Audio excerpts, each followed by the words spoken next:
2 నిమిషాల్లో ఈజీగా సింపుల్గా చేసుకునే టేస్టీ మంచి రెసిపీ అయితే చూపిస్తున్నాను. హెల్తీ రెసిపీ కూడా.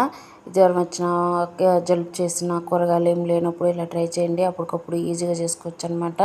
వేడివేడి అన్నంలో వేసుకుని తింటే సూపర్ ఉంటుంది. కారంగా తినాలనిపించిన నోరు సప్పగా ఉన్న ఇలా ట్రై చేయండి, చాలా బాగుంటుంది.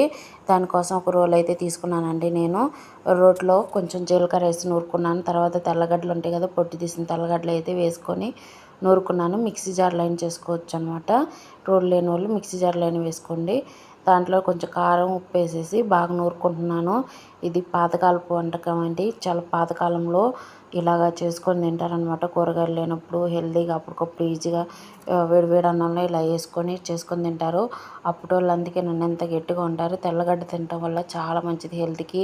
నోటి దుర్వాసన పోగొడుతుంది, హెల్త్లో కొలెస్ట్రాల్ని తగ్గిస్తుంది, చాలా మంచిది. ఇప్పుడున్న ఫీవర్స్, ఇప్పుడు వర్షాలు ఎక్కువ, జ్వరాలు జలుబులు ఎక్కువగా ఉంటాయి కదండి. అలాంటప్పుడు ఇది చాలా మంచిది అనమాట. నోటికి మంచి ఈ బాగా తినాలనిపించింది, చాలా బాగుంటుంది. ట్రై చేయండి కంపల్సరీగా. చాలా మంచి రెసిపీ, హెల్తీ రెసిపీ కూడా. వెయిట్ లాస్కి కూడా చాలా మంచిదండి. వీక్లీ 3 times 4 times తీసుకోవడం వల్ల కూడా చాలా మంచిది అనమాట. ఇది వేడి అన్నంలో అట్లా దీన్ని తాలింపు కూడా వేసుకోవచ్చండి. తాలింపు పొడి పెట్టుకొని తినొచ్చు. నేనైతే అలాగే తింటున్నాను. వేడి అన్నంలో కొంచెం నెయ్యి వేసుకొని కలుపుకొని తింటుంటే నోరు ఊరిపోతుందని, కలుపుతుంటే నోరు ఊరుతుంది కదా.